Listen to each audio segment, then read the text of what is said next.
اللہ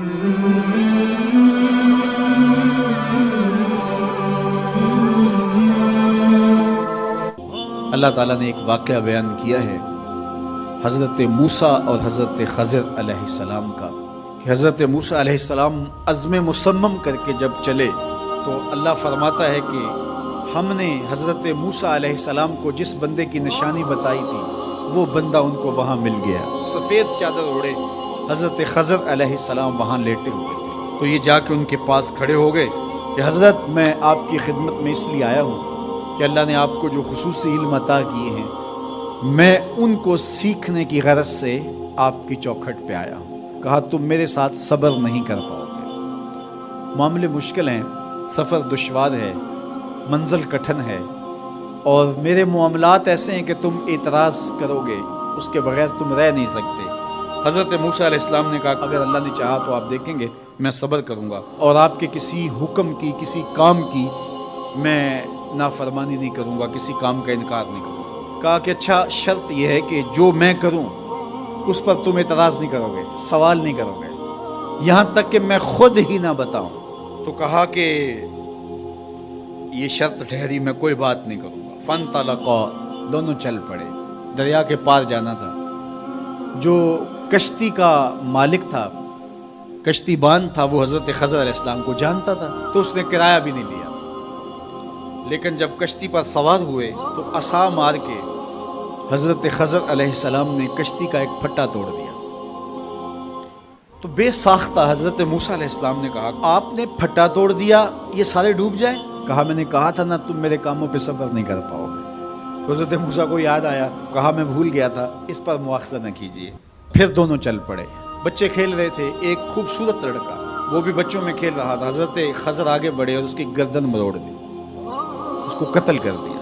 صاحب شریعت تھے حضرت موسیٰ علیہ السلام، نہ رہ سکے، پھر بول پڑے ایک جان کو بغیر کسی جان کے بدلے میں قتل کر دیا، اس نے گوایا کیا تھا ہمارا؟ آپ نے بہت ہی جو ہے وہ غلط کام کیا، یہ کام اچھا نہیں کیا آپ نے۔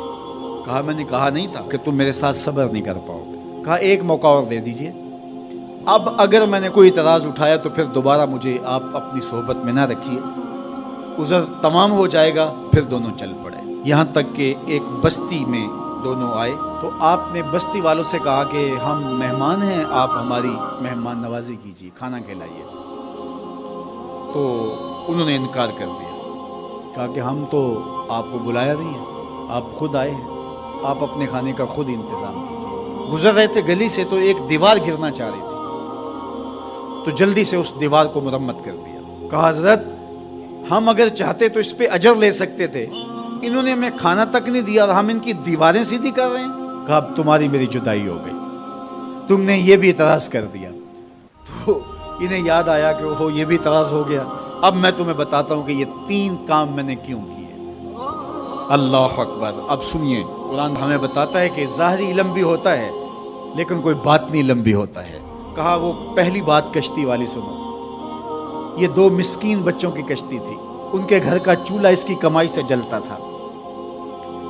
دریا کنارے کنارے ایک ظالم بادشاہ رہا تھا جو لوگوں کی کشتیاں چھین رہا تھا، ہم نے تھوڑا سا عیب لگا دیا، وہ ٹوٹی کشتی چھوڑ کے چلا گیا۔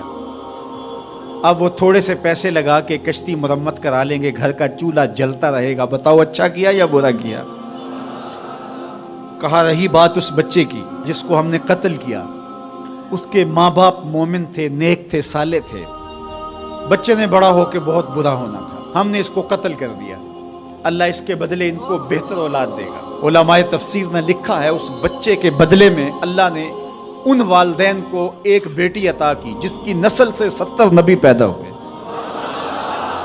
دیوار کی کہانی بھی سن لیجئے، یہ شہر کے 2 یتیم بچوں کی دیوار تھی اور اس کے نیچے ان کا خزانہ تھا اور ان کا باپ بڑا نیک تھا۔ خزانہ دیوار کے نیچے ہے، دیوار گرنا چاہ رہی ہے، کسی معمولی دھکے سے گر جاتی۔ 2 ہی صورتیں تھیں، یا وہ بچے خود اپنا خزانہ اٹھا لیتے یا لوگ اٹھا کے لے جاتے۔ لوگ اٹھا کے لے جاتے پھر بھی ہاتھ میں کچھ نہ آیا، اور اگر وہ خود اٹھا لیتے تو بچے ہیں، بچپنے کی وجہ سے وہ اس کو اڑا دیتے۔ تو ہم نے اس کے اوپر دیوار کھڑی کر دی، جب تک وہ اس قابل نہیں ہو جاتے کہ یہ خزانہ نکال کے اس کو صحیح مصرف پہ لگا سکیں اتنی دیر تک دیوار گرے گی نہیں۔ اللہ اکبر، وہ کسی وجہ سے دیوار قائم رہے گی، اور جب وہ اس عمر کو پہنچ جائیں گے جس عمر میں وہ اس خزانے کو سنبھال سکیں گے، تو پھر دیوار خود بخود گر جائے گی اور یہ خزانہ نکال کر کے اپنے کام پہ لے آئیں گے۔